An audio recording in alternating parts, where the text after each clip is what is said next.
Ahora me gustaría que el resto de las panelistas nos podría dar una breve reflexión sobre lo que acaba de comentar la María José y los resultados de este reporte. Partamos contigo, Pilar.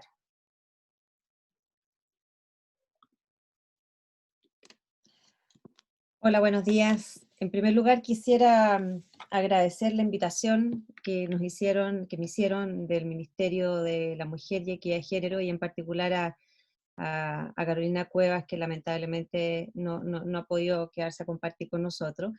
Se entienden las razones. Y bueno, a mí lo que me gustaría reflexionar, para poder reflexionar mejor, y creo que me encantaría poder compartir con ustedes un poco más de información respecto a SMU. Me gustaría poder, tengo 10 minutitos para mostrarles una presentación, porque a la luz de lo que María José nos presentó. ¿Se ve la presentación?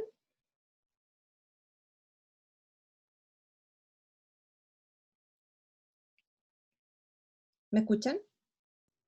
Se ve perfecto. Ya. No, a la luz de lo que María José nos presentó, me gustaría comentarles con datos reales de la compañía lo que nosotros podemos comentarles. Yo quisiera, para ponerlos en contexto, nosotros somos una cadena de supermercados que nos dedicamos al negocio de los alimentos fundamentalmente. Estamos en todo el país, tenemos cubiertas las 16 regiones y a través de 500 locales y con una diversidad de formatos, llegamos y con la ayuda de 30.000 colaboradores a atender a nuestros clientes con diversos formatos, que nuestra marca más conocida es Unimark, que es el supermercado tradicional y que tiene una propuesta que apela a la cercanía, y a través de 292 tiendas trata de hacer la vida más fácil a los clientes. Después tenemos el formato de mayorista 10, que tiene 66 tiendas, en nuestro formato económico, un supermercado económico que trata de ofrecer alimentos a los precios más bajos. Luego tenemos Alvi, que tiene 33 tiendas, él es el formato mayorista líder en el mercado, también atiende a pequeños comerciantes a través de una propuesta de valor basada en el autoservicio. Tiene un club de fidelidad para almaceneros. Y OK Market, que es nuestro formato conveniencia, que está en Santiago, Valparaíso, Concepción, con 122 tiendas, y el formato de e-commerce a través de Telemercado, que muchos de ustedes lo conocerán, es la empresa más antigua de Chile en venta a distancia. Y tiene más de 30 años de experiencia en el mercado, partió con la venta telefónica y luego ahora es nuestro formato de e-commerce. Las historias de las compañías definen en gran medida su sello, y nosotros nacimos en el año 2007 con la intención de convertirnos en un actor importante del retail. Fuimos creciendo con la compra de distintas cadenas regionales y cada una con su cultura. Más de 60 culturas tuvimos que unificar. Y para unificarlas, nosotros lo hicimos a través de una cultura única, donde pusimos la diversidad y la inclusión en el corazón de nuestro sello, en el respeto. Nosotros tenemos un sello que se llama Cerca, y en el centro de nuestro sello Cerca está el respeto. Cada letra de la palabra Cerca significa algo: cerca, cercanía, excelencia, respeto, colaboración, agilidad. Y es en el respeto donde nosotros invitamos a trabajar por la inclusión y la diversidad, promoviendo la igualdad de oportunidades. A partir de este mandato cultural trabajamos la diversidad y la inclusión de manera coherente, ordenada y con una mirada a largo plazo a través de un modelo de inclusión y diversidad. Y aquí en SMU creemos que la multiplicidad de talentos es central para que las empresas puedan crecer y desarrollarse con éxito. Y bueno, vamos a los números entonces, para poder hacer el nexo con lo que María José estaba presentando.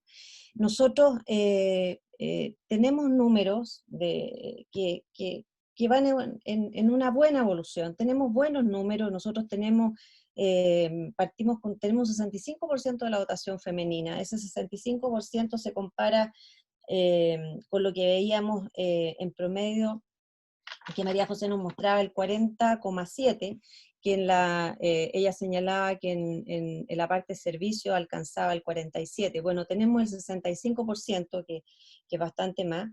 Y también tenemos un 38,5% de los cargos de primera línea, donde ella señalaba que eso no alcanzaba a llegar al 18,6%, al 20% en promedio en las empresas, pero el 18,6% en las empresas de servicio. Y eso significa que en el caso nuestro, que tenemos 13 gerentes de primera línea, 5 son ocupados por mujeres. Eso es un tremendo logro que de verdad a nosotros nos enorgullece muchísimo. Y aquí me gustaría contarles una anécdota. Cuando nosotros partimos con la creación de SMU, una de las primeras reuniones que hicimos, la primera reunión ampliada que hicimos, quisimos invitar a los gerentes de primera línea sobre sus reportes y los reportes de sus reportes. Eran como 50 personas. Y cuando llegué a esa reunión, me doy cuenta de que solo había hombres. Ustedes no me van a creer, pero solo había hombres. Yo era la única mujer. Y la verdad es que me quedé en shock. Y le digo al gerente de ese tiempo, le digo, bueno, ¿y qué es esto? Me dice, ¿qué? Pero ¿cómo hay puros hombres? No puedo creerlo. Pero esta es una industria de alimentos, son supermercados. O sea, en ese tiempo, hace 10 años atrás, hoy día ha cambiado un poco, pero un poco nomás. El principal cliente consumidor eran mujeres. Hoy día ha cambiado, hoy día hay muchos hombres que van al supermercado a comprar más que mujeres. Pero imagínense, y hoy día tenemos un 38,5% de los cargos de primera línea. O sea, de verdad, yo siento que es un tremendo, tremendo orgullo, pero hombres y mujeres tremendamente talentosos. Después tenemos un 33,3% de mujeres en el directorio. Nosotros tenemos 9 directores. Una directora, Tina Rosenfeld, que es directora independiente, elegida por las AFP, representa a las AFP en nuestro directorio. Pero no solamente es directora, ella además es la presidenta de nuestro comité de sostenibilidad, y también forma parte de nuestro comité de auditoría, en el que yo presido. O sea, es que súper bien. Ahora se acaba de incorporar Francisca Sayé como vicepresidenta del directorio, reemplazando a Álvaro Sayé, y yo soy la presidenta del directorio. Así que tenemos una presidenta y una vicepresidenta mujer. Nos orgullece tener un 33,3% de participación de mujeres en nuestro directorio crecimos contra nosotros, teníamos un 22%, y contra lo que María José nos comentó, un 10,6% de mujeres es IPSA, y yo noté un 12,3% en las empresas de servicio. Bueno, y no es que, perdón, pero no es que estamos súper orgullosos, pero no estamos tranquilos. Estamos contentos, pero no tranquilos, porque creemos que todavía es posible avanzar mucho más, especialmente en las capas intermedias. Y ahí está lo difícil, y todos sabemos que lo marginal es lo que más cuesta. Genuinamente creemos que las mujeres aportamos una mirada que suma a la resolución de los problemas, y que las empresas más diversas en talentos generacionales, procedencias, formaciones, etcétera, son empresas muchísimo más talentosas en su conjunto, y también son muchísimo más rentables. Así que todavía nos queda muchísimo por avanzar. ¿Y cómo seguimos avanzando? ¿Y por qué? ¿Y cuál ha sido la experiencia en este inicio del trabajo para certificarnos en la norma 3262, a la cual hemos sido invitados ahora a conversar? Creemos que es una tremenda herramienta para gestionar la diversidad y la equidad de género, que nos permite abordar un desafío complejo y multifactorial, como es acortar la brecha de género. Por ejemplo, hemos podido identificar y mostrarle a toda la organización cuáles son nuestras brechas y también nuestras fortalezas como empresa, coordinar un trabajo entre todos, porque en el trabajo por la equidad de género y conciliación de vida laboral y personal, cada área importa. Yo siempre digo esto, que es muy importante empujar, convencer, empatizar, pero esto no se logra sin método. Hay que sistematizarlo y hay que incorporarlo en nuestro proceso. De otra forma, quedan en buenas intenciones. Esto también nos ha permitido priorizar y diseñar un plan de trabajo pertinente para nuestro negocio, abordando las tareas y asignación de recursos de una forma sostenible, porque no es posible hacerlo todo de una vez, y porque hay iniciativas que al abordarlas a veces requieren de menores esfuerzos y logran mayores impactos. O sea, en síntesis, construir y fomentar una cultura inclusiva con enfoque de género, abordando de lo más simple a lo más complejo, involucrándolos a todos. ¿Y dónde estamos nosotros en SMU ahora? Nosotros partimos en marzo del año 2019 firmando este convenio y este compromiso con el Servicio Nacional de la Mujer y Equidad de Género. Ahí estamos en una foto con nuestro gerente general y la representante del ministerio para avanzar en la implementación de la norma, ¿ya? Y rápidamente nos pusimos a trabajar. Con nuestro equipo de la Gerencia de Diversidad e Inclusión, comenzó a estudiar en profundidad la norma y a realizar los primeros bosquejos sobre cómo vamos a abordar este desafío, ¿ya? Y en octubre del 2019, un poquito antes de la crisis social, terminamos el gap análisis con una consultora. Esta otra cosa que yo quiero decir que es muy importante, estas iniciativas de cambios culturales no vienen no tienen la fuerza si es que no vienen en la estrategia de la compañía. Esto tiene que ser top-down. Nosotros esto tiene que ser inspiracional. Y recuerdo perfectamente cuando nosotros tenemos 2 reuniones de estrategia en el año, y además la hacemos una de ellas en una parte que tiene mucha épica, la hacemos en Santo Domingo, en un fondo muy bonito, y recuerdo perfectamente que ahí conversamos y dijimos, vamos a partir haciendo un diagnóstico para poder trabajar bien el tema de equidad de género. Partamos por un diagnóstico y de ahí vamos a definir nuestro mapa. Y justo se nos apareció meses después este tema de la norma 3262. Así que quedó justo para que nosotros nos pudiéramos poner a trabajar. Y en eso estamos avanzando. Entre los temas analizados están las brechas en temas de compensaciones, participación laboral, participación en cargos de jefatura, tomas de decisiones, entre otras. Con esto estamos construyendo una matriz de trabajo que nos va a permitir priorizar las temáticas que abordaremos a corto, mediano y largo plazo. Pero no estamos solamente en la teoría, ni en el estudio, ni en la consultoría. También estamos haciendo en paralelo acciones concretas. Por ejemplo, estamos trabajando en planes de capacitación, en temas de diversidad e inclusión. Y un ejemplo de esto es que, bueno, esto obviamente lo estamos haciendo con trabajo a distancia por el contexto actual de la pandemia. Y hicimos unos cursos muy innovadores y rupturistas, por ejemplo, una alianza con el Servicio Nacional también del Ministerio de Equidad de Género y Red de Equidad de Género para la capacitación e incorporación de mujeres grueras a la compañía, ¿ya? Nos atrevimos a desafiar a la operación, innovando en la incorporación de mujeres a tareas que históricamente han sido ocupadas por hombres, logrando con éxito la incorporación de 5 mujeres en el uso de grúas en nuestro centro de distribución de la ciudad de Coquimbo.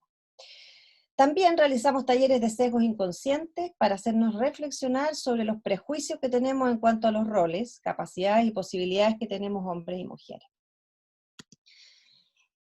Y por último, este año también hemos seguido avanzando y haciendo un esfuerzo sistemático por abordar los obstáculos para la inclusión y desarrollamos un programa de fomento cultural que denominamos hashtag que no sea tema. El hashtag que no sea tema, primero yo no lo entendí mucho porque era como que no sea tema, que no sea tema, que eso que quiere decir, que no vamos a hablar del tema de la diversidad, y no era eso, sino que más bien es una expresión más coloquial para decir que no sea tema, que no sea rollo, que no sea problema. Hablar del tema, del tema de que voy a pedir un permiso, de que me tengo que ir a hacer una ecografía, eso es lo que querían decir con esta campaña. donde el punto central de esto es una guía que irá abordando diversos temas a lo largo del tiempo, de manera de educar y hacernos reflexionar. También incluye una campaña comunicacional interna, donde iremos haciendo foco en conductas específicas que invitamos a cambiar. Y en marzo del 2020 realizamos nuestra primera acción con el lanzamiento del primer capítulo de la guía, que no sea tema, con una problemática totalmente atingente al día de hoy, la corresponsabilidad parental. Porque es un hecho que históricamente las labores de cuidado han estado a cargo de las mujeres. En Chile, el 50% de las mujeres chilenas en edad de trabajar se encuentran inactivas, y la principal razón es la imposibilidad de hacerlo por tener a su cargo el cuidado de personas, en el hogar, niños o ancianos. Además, las mujeres que trabajamos dedicamos a lo menos 3 horas más que los hombres al trabajo no remunerado. Con este primer capítulo sobre corresponsabilidad, esperamos ser un aporte para visibilizar condiciones del mundo del trabajo que permiten día a día, que no sea tema, adaptar de mejor manera la conciliación de la vida laboral, personal y familiar, viviendo una cultura en SMU que se respeta, promueve los derechos y beneficios respecto a la corresponsabilidad. Como les decía, avanzamos en este primer capítulo en marzo de este año con una charla de corresponsabilidad que estuvo a cargo además de Lilian Denham, directora de la Red de Equidad de Género. Ahí está, y fue nuestra última actividad que hicimos presencial. Ahí está nuestra gerente de recursos humanos, en esa fotito con el hashtag que no sea tema Paula Coronel. Y finalmente, bueno, la pandemia llegó y nos hemos visto y la hemos vivido con un compromiso total con la seguridad y salud de nuestros colaboradores en todos los ámbitos, tanto en la implementación de medidas de prevención, pero también con mucho énfasis en mantenernos conectados, atentos a sus necesidades y dificultades. Y en este contexto ha sido una oportunidad, creo yo, para seguir viviendo nuestra cultura de la inclusión, porque, por ejemplo, nosotros cerramos la campaña interna de la Teletón con una charla por Zoom, donde escuchamos a Adolfo Almarza, que a pesar de no tener sus 2 piernas, compite como ciclista profesional. En esa charla tuvimos más de 1000 conectados y muchos más espectadores, ya que lo hicimos como familia en SMU. Y hemos aprovechado al máximo las plataformas digitales para la realización de distintas charlas y fomentar la corresponsabilidad, porque al estar los niños en la casa, ha sido muy importante conciliar el trabajo con el teletrabajo, el cuidado y el quehacer doméstico. Eso es algo que estamos viviendo todo hoy día, ¿no? Así que realizamos charlas de corresponsabilidad en el contexto de la pandemia, y también por Zoom tuvimos a más de 500 conectados. Y bueno, porque ahora es momento de concientizar, permitir la reflexión de hombres y mujeres en la compañía referente a la corresponsabilidad y compartir experiencias, y ojalá que esto no solamente quede en reflexión y se transforme en acción después de que termine la pandemia, ¿no? Y finalmente, bajo la misma línea, este mes celebraremos también el Día del Padre, con una charla que también aborda las nuevas masculinidades y la paternidad igualitaria. Así que, finalmente, trabajar la equidad de género desde el mundo laboral para nosotros es un deber, pero también una enorme responsabilidad, porque podemos hacer un gran aporte a la transformación de paradigmas a los cuales nos vemos enfrentados como sociedad, pero dado el impacto en las personas que trabajan con nosotros y sus familias. Piensen que nosotros con 30.000 trabajadores que trabajan con nosotros impactamos a 30.000 familias. Eso es muchísimo, es un tremendo impacto. Creemos nosotros que eso es una tremenda contribución que le podemos hacer al país, al desarrollo del país. Así es que así vivimos nosotros los pasos que nos llevan a tener y a vivir la equidad de género en SMU y hacerla parte de nuestra sostenibilidad. Eso es, para mí es un orgullo ser parte de una empresa que se compromete con la inclusión responsable y donde el respeto es parte de su ser cultural. Eso es, muchas gracias por la invitación nuevamente. Muchas gracias, Pilar. A continuación nos hablará Francisca Yuneman, presidenta de Fundación Chile Mujeres, acerca de cómo mejorar los indicadores, recomendaciones para la empresa. Francisca. Hola a todos, hola a todas, muchas gracias por este webinar, a todas las personas que nos están escuchando. La verdad que haber hecho este reporte junto con el Ministerio de la Mujer y el Ministerio de Hacienda fue un trabajo muy rico desde todos los puntos de vista.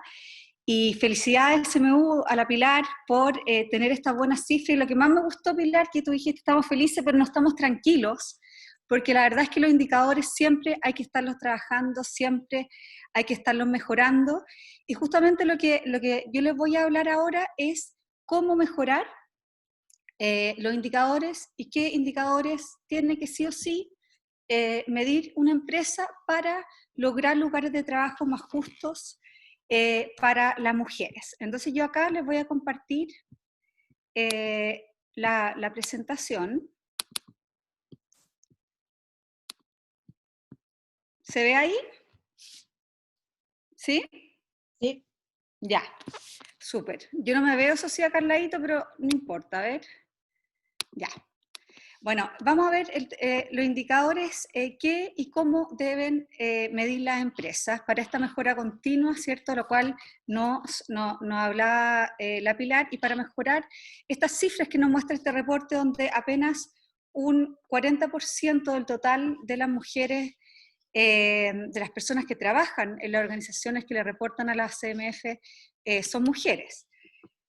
Tenemos ciertos factores cuantitativos y algunos cualitativos, y hay algunos indicadores que son cualitativos y cuantitativos a la vez. Primero vamos a ver que siempre una organización, lo básico es medir, ¿cierto?, cuántas personas tiene en los diferentes cargos y los diferentes roles que existen dentro de la organización, y esas personas cuántos son hombres, cuántos son mujeres. También es muy importante medir el número de personas por antigüedad diferenciado entre hombres y mujeres.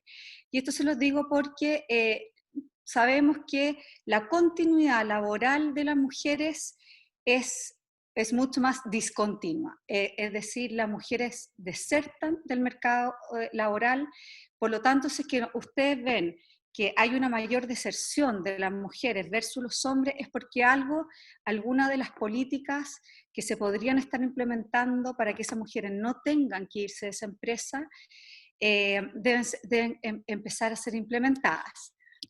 Luego, los números de personas por edad. Esto también es súper importante que las empresas lo midan para ver si es que hay algún tipo de discriminación entre las personas según las edades. Por ejemplo, en una empresa se podría estar contratando a hombres que están en una edad en que pueden ser padres, pero se está contratando en ese mismo rango de edad a muchas menos mujeres.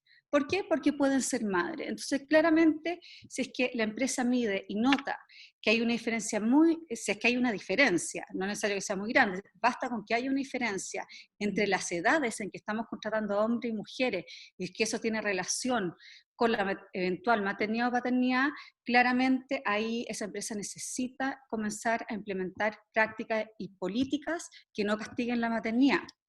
También el nivel de formalización de las organizaciones y la relación laboral que se tiene con los hombres y mujeres. Nosotros sabemos que muchas veces las mujeres renuncian a ciertos niveles de formalidad por tener más flexibilidad, por tener mayor adaptabilidad.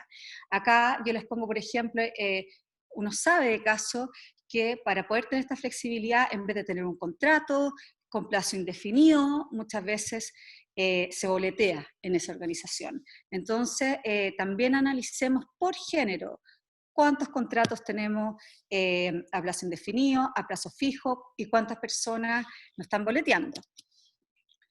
Ahora, hay ciertos factores y indicadores que tienen ciertos aspectos cualitativos y cuantitativos que se refieren a prácticas que las empresas deberían implementar. Entonces acá, por mientras yo les hablo de las prácticas de la organización, y de estos indicadores es aquello que nosotros, cierto, como Chile Mujeres queremos que las empresas empiecen a implementar. Primero, lo que son todas las medidas de corresponsabilidad parental, de adaptabilidad laboral, de selección, desarrollo y promoción de personas, de acoso laboral y sexual, y salarios y remuneraciones. Con respecto a la primera, que son las prácticas de corresponsabilidad parental, una empresa debe medir cuántos padres hicieron uso del postnatal paternal. Esta cifra debería ser del 100%. Esto es un derecho irrenunciable del padre, que lo puede ejercer dentro del primer mes que nace ese hijo o esa hija, o dentro de los 5 días siguientes del nacimiento, pero no es un derecho renunciable, que el padre puede decidir usarlo o no usarlo. Por lo tanto, ojo, porque las estadísticas que nosotros conocemos es que apenas un 20% de los padres hacen uso de este postnatal. Luego tenemos el postnatal parental. Sabemos que las últimas semanas de los 6 meses de postnatal pueden ser usadas por el padre. La madre le puede transferir esos derechos. Entonces, ¿hay padres en la empresa que lo hayan hecho uso de este permiso? Porque si es que no y si es que no hay ninguno que lo ha hecho, ver por qué no lo hacen. ¿Es por falta de confianza? ¿Porque lo van a mirar mal? Y acá es súper importante el rol de los líderes. Si nosotros queremos que padres empiecen a usar el postnatal parental, necesitamos que los líderes de la organización lo hagan. Después el uso de permiso y licencia por enfermedad grave del hijo menor de 1 año por el padre. Cuando se enferma un hijo menor de 1 año, tenemos un permiso, una licencia, es un subsidio que se paga, ¿cierto?, por el Estado, no es exclusivo de la madre. Nosotros sabemos que en general son las madres que no lo usan, y no es así. Perfectamente lo puede usar el padre si la madre así lo estima. Por lo tanto, midan las empresas cuántos padres han hecho uso de su permiso para cuidar al hijo enfermo menor de 1 año. Después, permiso para cuidar al hijo grave menor de 18 años.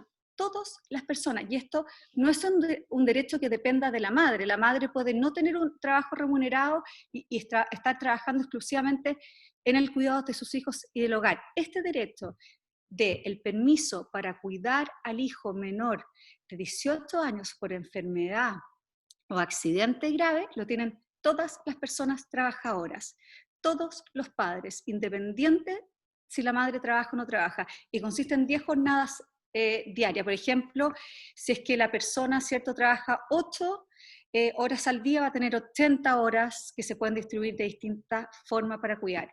Este es un derecho que tiene las personas, así que por favor generemos la cultura para que lo puedan usar y midamos cuántas personas lo están usando. Después está la cuna para padres, un derecho por sobre la ley que se puede dar, o sea, un beneficio por sobre la ley que las empresas podrían dar, que además evaluar qué otros beneficios para cuidado de los hijos, para responsabilidades familiares estamos entregando a las personas de la organización.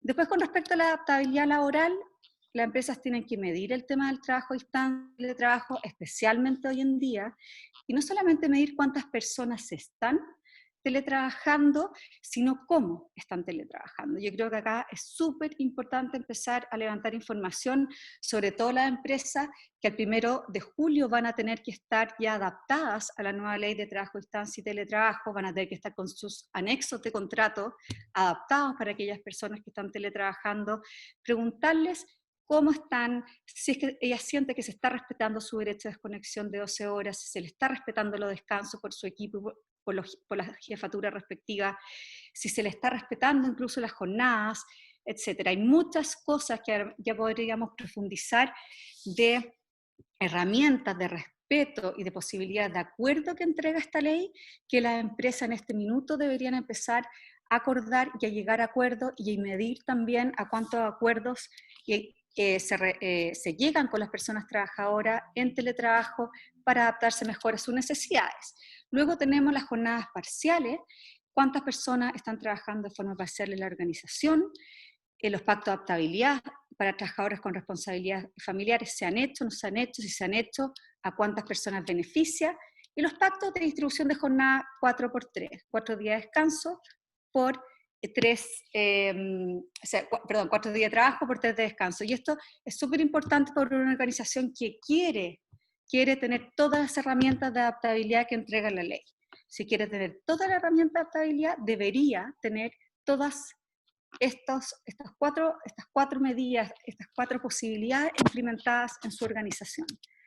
Luego tenemos, con respecto a las selección, desarrollo y promoción de personas, las empresas tienen que ver si tienen políticas y estrategias estandarizadas para contratar, capacitar y promover sin sesgos a las personas. ¿Cuáles son algunas de estas políticas? Por ejemplo, ¿tienen o no tienen currículum ciego, donde yo no sepa de antemano si esa persona es hombre o mujer? Entrevistas estructuradas, que no quede a criterio de cada persona que entrevista qué pregunta y cómo lo pregunta. Tenemos que hacer ciertas entrevistas estructuradas o a lo menos semi-estructuradas que nos permitan que realmente la empresa pueda tener la misma información recabada por las distintas personas que entrevistan en la organización, que no quede a criterio y arbitrariedad de cualquier persona. Tenemos que enseñar a entrevistar y tenemos que tener ciertos mínimos en esta entrevista que deberían ser comunes a todas. Después tenemos los cumplimientos de prohibición de preguntas personales, como embarazo. Nosotros sabemos que esto la ley lo prohíbe y sorprende, pero hoy en día uno sigue conociendo casos en que se les pregunta a una mujer, porque no se les pregunta generalmente a los padres, a una mujer, si tienes planes de tener hijos. Eso es ilegal. Y eso la empresa tiene que estar realmente controlando y midiendo si se respetan el no hacer aquellas preguntas que no solamente, obviamente que no corresponden mucho más allá de la ley, pero además la ley las prohíbe, que son referentes a temas personales que la empresa, que nada tienen que ver, ¿cierto? Y que pueden ser discriminatorios a la hora de contratar. Después comités diversos de entrevistadores y comités diversos que seleccionan a las personas. Después poner a mujer en ternas, siempre si es que hay una mujer que puede ocupar un cargo, visibilizar a esa mujer en estos comités diversos que estarían haciendo las selecciones. Programa de liderazgo, capacitaciones de reconversión laboral para hombres y para las mujeres. Después, con respecto a la práctica de acoso laboral y sexual, las empresas tienen que medir la cantidad de denuncias que están teniendo año a año, tienen que ver qué medidas preventivas están tomando, cuántas y cuáles, y acá hay un montón de medidas preventivas súper interesantes para el teletrabajo, que se están haciendo, que sabemos que 40% de las personas dicen en este minuto estar teletrabajando. ¿A cuántas personas estoy capacitando en estas medidas preventivas y qué medidas de resguardo estoy tomando en caso de que haya un caso de acoso laboral y sexual? Con respecto al teletrabajo, estoy capacitando para que se respeten las horas de desconexión, estoy capacitando para que los WhatsApp no se manden en cualquier horario, para que no haya una insistencia, un hostigamiento por parte de la jefatura. Estoy respetando en el teletrabajo la intimidad e inviolabilidad del hogar como empresa. Si es que hay un caso de acoso en teletrabajo, ¿qué medida inmediata estoy tomando? Por ejemplo, estoy solicitando que siempre haya una tercera, una cuarta, una quinta persona en cualquier contacto audiovisual o por cualquier medio informático, sea Zoom, o incluso que prohibir los WhatsApp uno a uno, sino que pasen a ser grupales, en caso de que sea tenue el acoso. Estoy preparando a la gente, estoy capacitando a la gente para evitar y estoy tomando las medidas inmediatas para no generar el contacto uno a uno, si es que hay incomodidad por parte de alguna persona, o de frentón cortar la comunicación si es que hay una acusación bastante más grave por mientras se hace la investigación. Tenemos canales de denuncia conocidos por todos, no solamente cuando el acoso laboral o sexual se producía de forma presencial, sino cómo se está denunciando ahora que se está teletrabajando y cómo se han adaptado los protocolos de las empresas para acoso laboral y sexual en estos momentos de COVID-19 y de teletrabajo. Ahora, con respecto a las prácticas de salario y remuneraciones, esto es súper importante y acá realmente pedir que no se castigue a las jornadas parciales. Muchas veces hay personas que quieren trabajar de forma parcial, pero es tan desproporcionado la diferencia salarial que se tiene con respecto a la misma función día completo, que finalmente terminan renunciando a esa posibilidad. Entonces, por lo tanto, que el sueldo menor sea proporcional a la menor jornada. Y esto es fundamental, y acá Pilar, tú que eres presidente de un directorio, sé que lo tienes clarísimo, y ojalá todos aquellos directorios que son la mayoría, realmente pongan sobre la mesa de del directorio estos temas, que los directorios pidan cifras, sobre todo los indicadores que acabo de hablar, que pidan políticas de mejora y que pidan nuevamente cifras para ver cómo se están mejorando y que se transparente todo esto al mercado. No basta con decir cuántas gerentas tengo, cuántas directoras tengo que empezar a informar al mercado qué políticas tengo de corresponsabilidad, de adaptabilidad, de selección sin sesgo, de prevención de acoso, de igualdad de remuneraciones. Y siempre acá un consejo, estas son unas fotos muy simples de un instrumento que tiene Chile Mujeres, que es de indicadores y prácticas Chile Mujeres, pero tratar de recabar la información de manera bastante sistematizada para que nos permita comparar año a año. Por lo tanto, necesitamos medir para evaluar brechas, definir prácticas y planes de acción, ejecutar las prácticas y los planes y volver a medir. Medir, planear, gestionar y volver a medir. Esto es un trabajo sin fin, tal como contaba la Pilar, y un proceso de mejora continua, y nunca va a ser suficiente hasta que realmente tengamos lugares de trabajo totalmente justos y totalmente equitativos para hombres y para mujeres. Muchísimas gracias. Muchas gracias, Francisca, por tu presentación. Ahora nos va a hablar Rosario Celedón desde la CMF para contarnos cuáles son las iniciativas que están con las normas que están impulsando. Rosario. Hola a todas, muchas gracias por la invitación, gracias por la atención y felices de compartir la visión de la Comisión para el Mercado Financiero en este seminario que organiza el Ministerio de la Mujer y Equidad de Género, Chile Mujeres, en que yo creo que hemos colaborado en varias instancias. Si la Francisca me presta la pantalla, me gustaría compartir con ustedes unas láminas, pero un poco para contarles por qué la Comisión para el Mercado Financiero, que es un regulador financiero, opina de temas de equidad de género, ¿cierto? Entonces, creo que una cosa muy valiosa de este panel es que ha tenido una orientación bien práctica, ¿cierto? Mostrarle casos concretos a las personas que nos están escuchando de cómo empresas han abordado estos temas, y Francisca luego nos ha comentado prácticas. Y yo les voy a hablar desde la Comisión para el Mercado Financiero. Nosotros fiscalizamos a las empresas que deciden financiarse yendo al mercado de capitales, sea porque tienen una base de accionistas muy grandes, porque sus acciones se transan en bolsa o porque emiten bonos. Pero todo lo que hemos conversado hoy día es válido para todo tipo de empresas y va mucho más allá. Entiendo que el trabajo que se ha hecho con este reporte de indicadores, que toma la información de la CMF, parte de algo bien concreto, que es que hay información pública sobre esto. Y ciertamente creo que divulgarlo, el difundirlo, puede contribuir a operar como guía o como servir como referente para mejores prácticas. Entonces, ¿qué hace un regulador de valores hablando de equidad de género? Bueno, nosotros tenemos un rol que es velar por la transparencia en el mercado financiero y la protección de los inversionistas, y lo que vemos es que aquellas empresas que se financian en el mercado de capitales tienen que divulgar muchísima información, ¿cierto? Esa es la manera como los inversionistas toman decisiones. Y esta información no solamente es útil para los inversionistas, también para el resto de los grupos de interés, de los stakeholders que hay alrededor de las empresas, que también están mirando cómo se comportan, ¿cierto?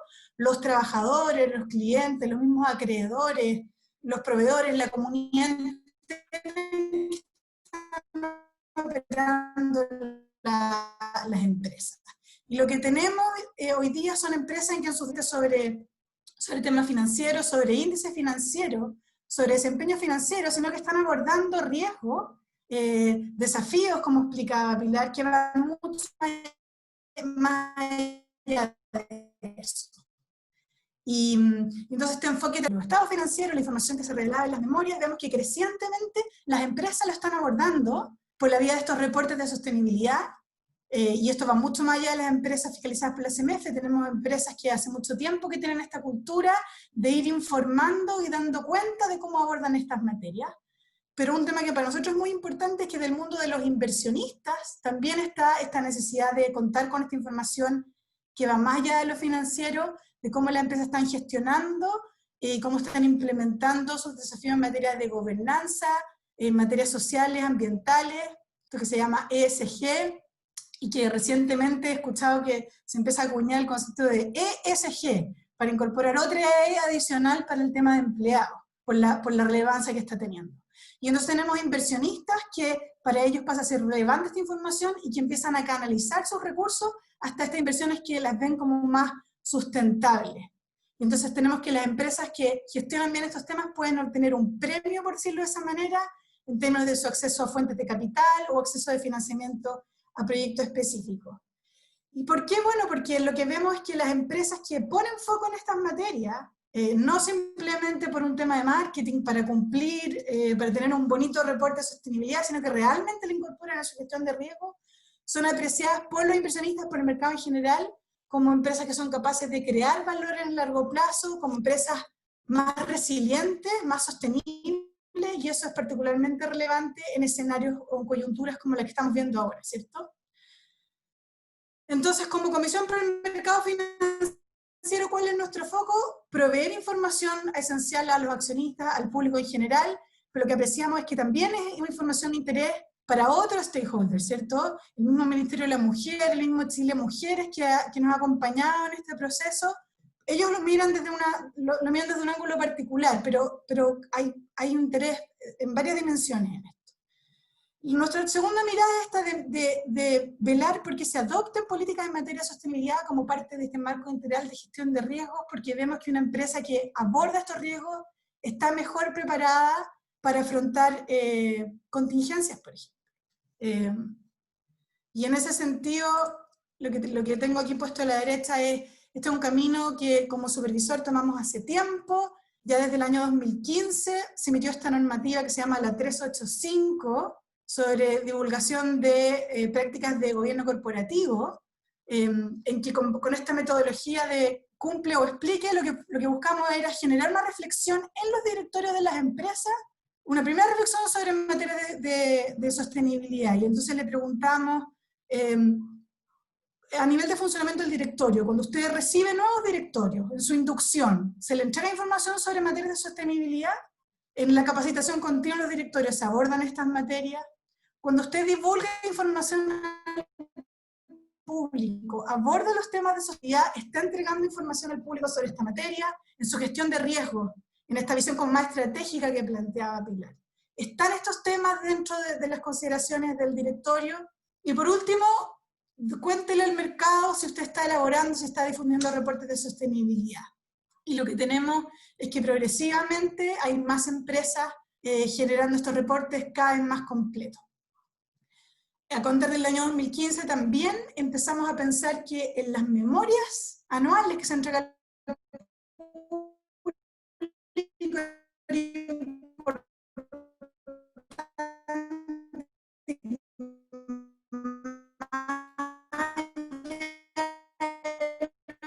financiero, y partimos por pedirles a las empresas que se la gobernanza de la... Y un segundo tema que tiene que ver con las brechas salariales, ¿cierto? Y yo creo que en esto también hemos recibido harto apoyo desde Chile Mujeres, distintas instancias, pero todavía veíamos que de alguna manera algunas empresas entendían que esto era como, lo miraban con una mirada como de compliance, como de cumplimiento, como un formulario que llenar para el regulador. Y entonces veíamos que la calidad de la información que se estaba reportando no era suficientemente buena, tampoco era consistente, pero de alguna manera veíamos además que era muy rígida si uno simplemente plantea el dato y no se aborda con una visión más estratégica de cómo se está abordando esto a nivel de políticas, de metas. Y es lo que nos da la versión continua de nuestro marco regulatorio. Lo que hicimos fue trabajar en una revisión normativa de la memoria anual, buscando que las empresas entreguen mayor información. ¿Rosario? ¿Rosario, me escuchas? Sí, es que tenemos un problema con el audio. Quizás tú puedes bloquear tu pantalla para que haya más señal, que se escuche mejor, que se escuche medio entrecortado. Intentémoslo. Ya, eso, súper, gracias. Lo importante es que pueden ver lo que les quiero mostrar en la pantalla. Entonces, lo que les decía, en esta revisión de la normativa, lo que buscamos es que la información que se entregue cumpla mejor su objetivo, que sea información completa, que sea más comprensible, que sea comparable, que permita, como información pública, que permita un mejor entendimiento de las prácticas que está adoptando cada empresa. Y bueno, un poquito el esfuerzo que se hizo con este reporte de indicadores, al generar información agregada, se facilita generar índices, generar análisis más cualitativos, más cuantitativos. Y lo que hicimos fue iniciar una consulta pública explicando este foco y viendo cómo complementar la información de estas memorias anuales para abordar no solamente estas dimensiones de diversidad y de brecha salarial, sino abordar otras materias en el ámbito social, otras materias en el ámbito de dimensión económica y de dimensión ambiental.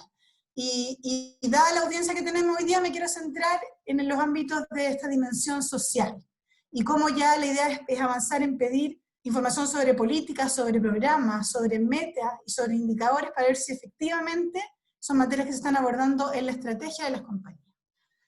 Entonces, en el ámbito de información sobre diversidad, y ahí Francisca entró en mucho detalle de qué estamos hablando y por qué es relevante esta información. Lo que buscamos aquí es tener información un poquito más detallada sobre políticas de diversidad, sobre número de personas por género, por nacionalidad, por rango de edad, por antigüedad, también abrirnos a temas de discapacidad. Queremos que esa información va a poder ser más contributiva. En ámbito de brecha salarial, lo mismo. Tuvimos varios comentarios de cómo poder mejorar esta información, de la medición de la brecha salarial, pero también de contar con información sobre políticas, sobre metas. Y un tema que creo que es bien relevante es reconociendo también algunas recomendaciones de la OIT, de que precisamente por los temas de jornadas parciales puede ser conveniente medir esta información en base a las horas trabajadas, ¿cierto? En el caso de las mujeres generalmente hay jornadas parciales, y entonces para hacerlo más comparable, era conveniente también tener esa medición. Pero si bien en el resto del cuadro, en esta propuesta normativa estamos avanzando también en pedir a las compañías que informen otros ámbitos de políticas e indicadores, creo que también son materias que tienen relevancia para la equidad de género y que definitivamente creemos que son relevantes para los usuarios de esta información. Y entonces avanzamos en pedir información sobre políticas de permisos de postnatal, pero también indicadores de uso, temas de seguridad laboral, y que siempre hemos pensado como temas de accidentabilidad. Yo creo que la contingencia del COVID lo que nos está mostrando es que es importante entender cómo estamos generando espacios de trabajo más seguros, en términos generales. También políticas sobre capacitación, sobre desarrollo profesional, y esto también es un tema que se abordó en las presentaciones anteriores de perspectiva de género, qué perspectivas pueden tener las mujeres dentro de las organizaciones, también información sobre beneficios laborales, sobre cumplimiento social, si una compañía cómo está abordando esos temas, y también una mirada no solamente hacia el interior de los trabajadores de la empresa, sino también en cómo las empresas pueden estar haciendo un aporte hacia afuera. Y entonces empezamos a pedir información sobre políticas en materia de programas sociales. Yo creo que también la coyuntura del COVID nos ha mostrado cómo las empresas, cuando abordan los temas de responsabilidad social en forma seria, pueden ser una contribución muy importante.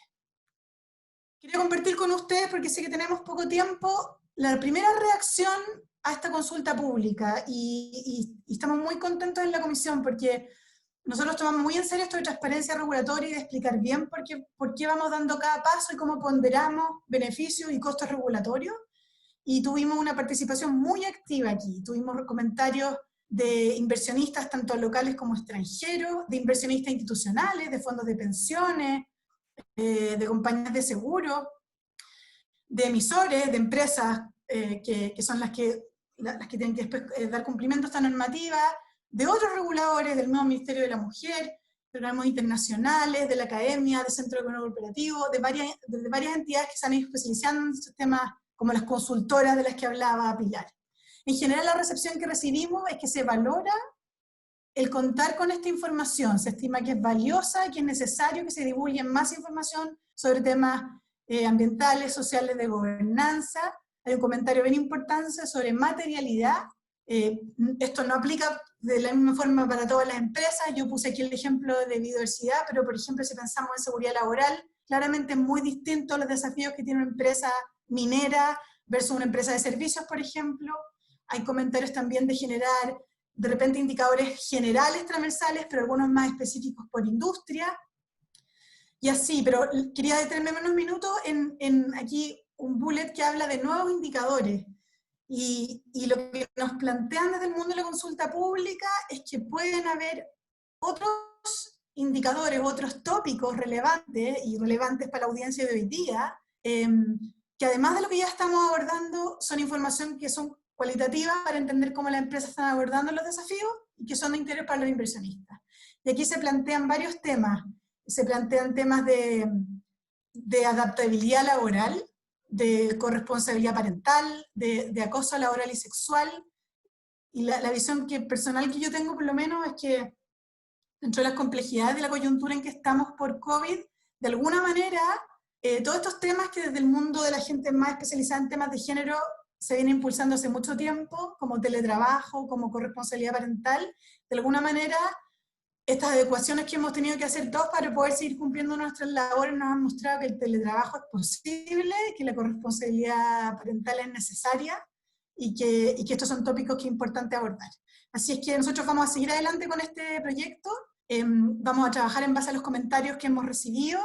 Yo creo que vamos a generar una segunda consulta pública, porque nosotros teníamos pensado hacer unas mesas consultivas.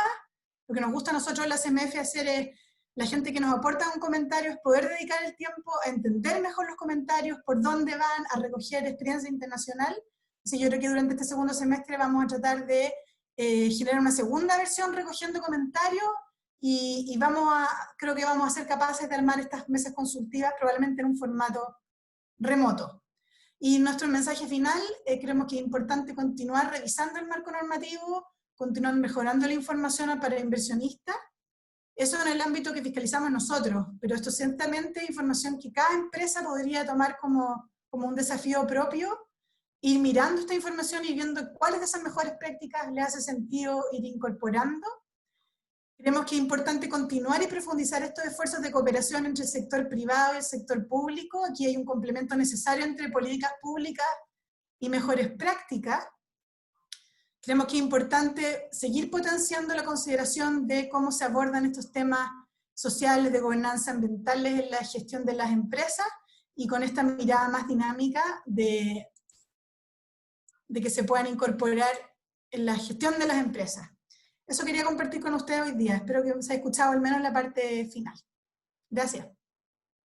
Sí, Rosario, no te pudimos ver lamentablemente, siempre es un agrado tu presencia, pero por lo menos ahí se escuchó muy bien todo lo que tenías que decir, muy interesante el rol que está tomando la CNF con respecto a estos temas, porque claramente cuando el inversionista tenga más voz y pida mayor celeridad con equidad de género, probablemente los cambios va a ser un catalizador de los cambios. Brevemente vamos a tomar algunas preguntas del público, ya vamos a tomar dos. Una es para la María José Abud, que tiene que ver, que dicen su opinión de las cuotas de género, porque aún le tememos tanto a las cuotas si ha generado impacto en países como Alemania. Esa pregunta, María José, y después vamos a hacer una pregunta de teletrabajo para ti, Francisca, pero si quieres te la digo en su minuto o te la digo al tiro. ¿Fran? Ya, ya. Démosle... Ya, el tema de las cuotas de género yo creo que es un tema que genera harto debate porque entra en discusión principios que es como la libertad de las empresas de decidir quiénes son las personas que quieren integrar su directorio y también entra en la literatura el debate de que si efectivamente son mecanismos que promueven la eficiencia y la productividad, porque también sabemos que incluso hay muchas dentro del movimiento feminista, incluso hay muchas mujeres que no les gustan las cuotas porque sienten que ellas no se han ganado ningún cupo y que pueden llegar por mérito. Yo creo que las cuotas transitorias efectivamente demuestran que tienen impacto, y lo han demostrado, por ejemplo, lo vemos lo que pasó en el Congreso, en nuestro Congreso, cómo aumentamos la participación de diputadas y senadoras al poner cuotas en las listas, y creo que efectivamente es un mecanismo que nunca se puede descartar y sobre todo siempre pensándolo como algo transitorio, pero también creo que hay que abrirse a nuevas formas de alcanzar el mismo objetivo que no necesariamente significan cuotas. Y una de esas es un poco la línea que apunta este reporte y que es la figura como que se conoce en la literatura como complain or explain, que es lo que ha seguido Australia, que ha seguido Reino Unido, que más que obligar a las organizaciones a poner una mujer en un directorio, es el de visibilizar la información de las compañías y a que transparenten las medidas pro equidad de género que tienen y cómo ellos fomentan a las mujeres, y que así la ciudadanía en sí genere una presión, por explicarlo en simple, en el comportamiento de las empresas. Porque al final una empresa, una organización, cuando se da cuenta del beneficio que tiene el tener mujer en altos cargos, no solo en productividad, en innovación o en el aporte en diversidad que entrega una mujer a los equipos de trabajo, es cuando le hace, efectivamente, le hace sentido promover a mujeres en organización en cargos de alta responsabilidad. Y eso es lo que vemos que ha ocurrido en países que se inspira este reporte, que al final, si bien puede ser un mecanismo más lento que cuota, buscan acercarse a alcanzar la paridad por medio de disponer, visibilizar la información a la ciudadanía. Muchas gracias, María José. Y para Francisca, Roxana dice, con la nueva ley de teletrabajo que entra en vigencia en julio, ¿qué pasa con las empresas que están trabajando remoto debido a la pandemia y claramente en un escenario de contingencia? ¿Deben dar cumplimiento a cabalidad de la nueva ley o se entiende que una situación distinta no afecta a la ley? Claro. No, Roxana, esta ley justamente salió, si bien nace pre-crisis sanitaria, si bien nace pre-pandemia, fue un proyecto de ley que se presentó el año 2018, en el cual como Fundación Chile Mujeres tuvimos la oportunidad de poder participar tanto en la redacción como en una indicación después que fue aprobada también. Se termina aprobando justamente por la pandemia, ¿ya? Para regularizar y para dar un marco de mayor certeza, sobre todo a las personas trabajadoras, y establecer realmente, dejar claro cuáles son los derechos de las personas y cuáles son las obligaciones de la empresa. Por lo tanto, al 1 de julio todas las empresas deberían estar adecuadas a esta nueva ley. Obviamente que, por ejemplo, aquellas grandes corporaciones van a tener que estar adecuadas de forma cabal y en algunos casos a lo mejor pequeñas empresas que no tienen a lo mejor tantos recursos como ponerle a todas las personas a lo mejor computador en su casa y van a poder acordar que se use el computador de esas personas porque no tienen los medios económicos por la crisis que estamos viviendo, ese tipo de acuerdos también se va a poder llegar. Pero la Dirección del Trabajo ha dicho que que no se puede forzar a la persona a usar su herramienta, su computador, etcétera, pero obviamente se podría acordar. Yo creo que acá obviamente la responsabilidad que tienen las grandes corporaciones versus empresas chicas con capitales en riesgo, etcétera, es diferente. Aquellas que están mejor por la crisis, aquellas que están peor por la crisis, pero la ley se aplica a todas y hay que tratar de adaptarse dentro de lo más posible. ¿Y cómo nos adaptamos? Tratando de hacer buenos contratos de anexos contrato de trabajo aquí el 1 de julio, y se pueden establecer en esos anexos contrato de trabajo tanto cómo se va a trabajar durante la pandemia y cómo se va a seguir trabajando post pandemia. Por lo tanto, la invitación es, en este periodo que nos queda al 1 de julio, es sentarse con las personas que están teletrabajando y preguntar cómo les ha funcionado y qué acuerdo les gustaría llegar, ¿ya? Esto es súper importante. La ley entrega herramientas que antes no existían y que se pueden acordar con las personas. ¿Cuáles son? Por ejemplo, que ahora obviamente durante el COVID puede ser total el teletrabajo, pero si post-COVID quieres seguir trabajando de teletrabajo de forma parcial, que se acuerde un post-COVID, post-pandemia, el teletrabajo de forma parcial, si es que la persona le queda bien, estima que le ha funcionado, los niños van a estar en el colegio, no vamos a estar de profesores, más trabajo, más todo, en circunstancias normales. Después, por supuesto que en el COVID se podría acordar que es en la casa sí o sí, que la única vacuna que tenemos en este minuto es quedarse en la casa tranquilo. Post-COVID podrá ser en la casa o en otro lugar que estime la persona, donde mejor quiera. Después puede ser de forma total, el teletrabajo de forma absoluta, después podrían ser algunos días a la semana, después de la pandemia algunos días a la semana, algunas semanas al mes, algunos meses al año, algunos periodos del año podríamos acordar. También podríamos acordar ahora, y esto es súper importante, y un punto súper importante, porque el 79% de las personas siente que está trabajando más en teletrabajo que cuando lo hacía en forma presencial. Entonces, si es que a esa persona no le está resultando, ¿ya? Porque era una persona que estaba exenta de jornada y antes todos los que teletrabajaban no podían tener jornada. Resulta que ahora sí se puede tener una jornada ordinaria, máximo 45 horas semanales, por ejemplo 8 horas al día, o parcial de máximo 30 horas semanales. Si es que la persona que no tenía jornada siente que el teletrabajo sin jornada no le está funcionando, porque resulta que antes se iba de la oficina y nadie más le veía nada, pero ahora resulta que está de 8 de la mañana a 10 de la noche recibiendo WhatsApp, puede pedir yo quiero teletrabajar con jornada y se le va a tener que respetar la jornada. Incluso esa persona podría acordar distribuir de forma diferente en distintos momentos según más le acomode esa hora durante las 12 horas al día.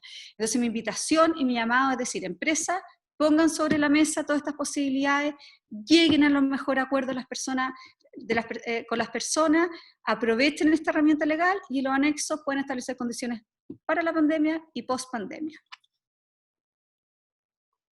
Muchas gracias, Francisca. Yo creo que ya por honor al tiempo vamos un poco cerrando. Yo creo que la conversación que ha estado súper interesante en torno a cómo medir indicadores, cómo generar cambios culturales que ya vemos que están pasando en el mundo, como es el caso que vimos de Australia, y también cómo aplicarlo en las empresas, y ahí nos explicó muy bien la Francisca y la Pilar, cómo sistematizar y medir estos indicadores y generar estas acciones, y la Rosario, bueno, que la importancia, ¿no es cierto?, de la mirada del inversionista también es fundamental. Les quiero invitar a ustedes brevemente, máximo un minuto, que hagan como un cierre de sus visiones, su mirada con respecto a este tema, y quizás un poco tomando el contexto de la época que estamos viviendo, COVID y post-COVID. Muy brevemente, por favor. Muchas gracias. Francisca, partimos contigo.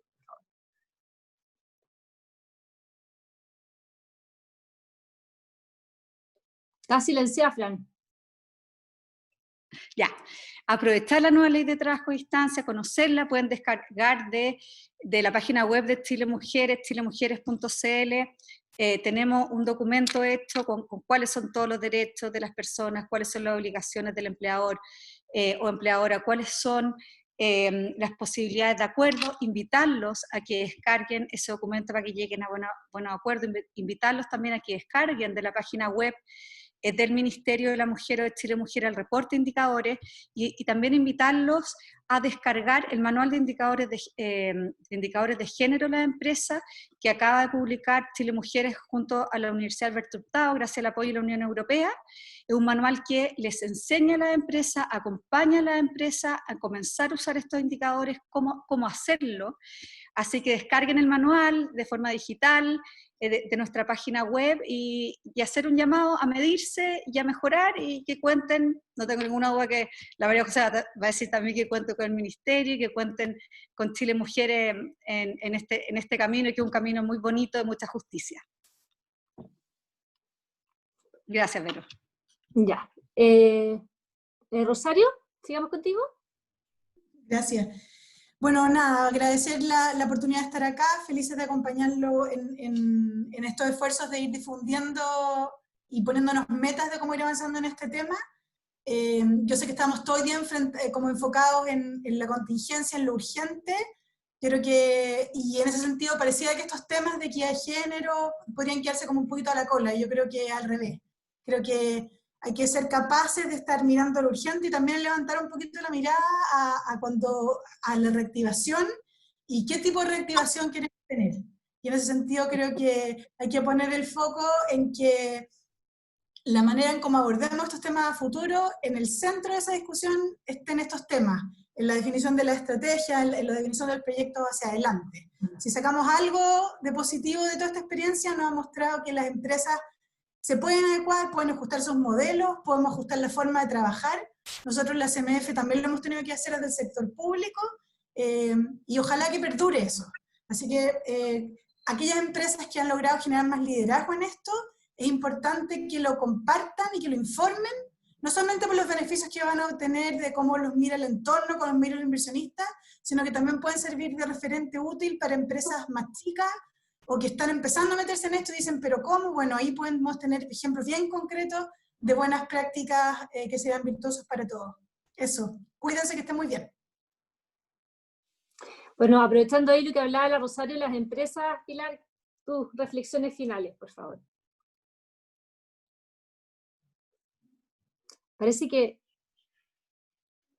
se quedó pegado, ¿no? Sí. Bueno, ahí está. Ahí sí, mírala. Nos pasa a todos esto. Convivencia COVID. Dale, Pilar.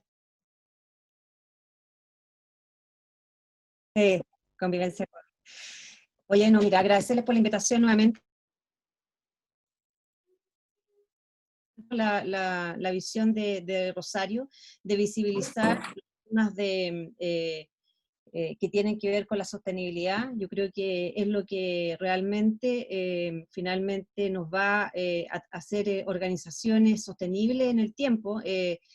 Y el tema de la equidad de género finalmente es uno de muchos temas que finalmente aborda que las organizaciones seamos sostenibles.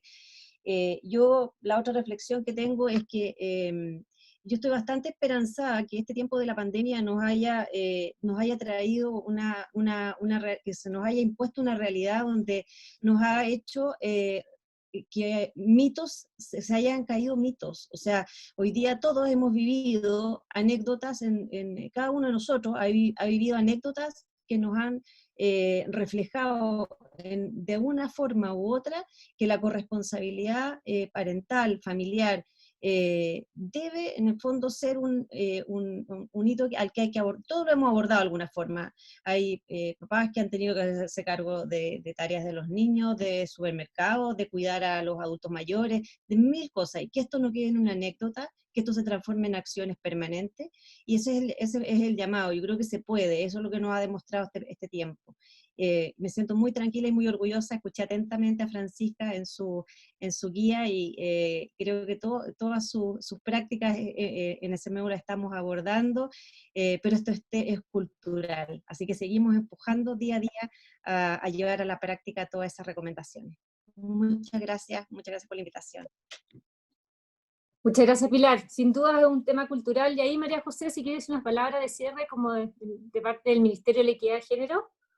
Sí, bueno, primero agradecer a todas las panelistas, agradecer a Chile Mujeres por su colaboración y alianza en este proyecto, agradecer de parte de la subsecretaria que no pudo participar, pero la verdad es que esperamos que este sea el primero de muchos reportes anuales que hagamos. Creo que es lo que comentaba la Rosario de la mirada que se le está dando a la norma, nos va a permitir captar cada vez mejor y mayor información, porque sin duda cuando partimos el proyecto de mostrar esta información nos gustaría mostrar mucho más y poder también captar otro tipo de información como son las políticas que tienen las empresas, porque no solo son los indicadores, sino qué políticas de flexibilidad laboral, qué políticas de conciliación de vida laboral y personal tienen, y hoy día no contamos con esos datos. Entonces esperamos que este sea un primer esfuerzo para que contemos con información más sofisticada y que permita al final del día a la organización, a las empresas que quieren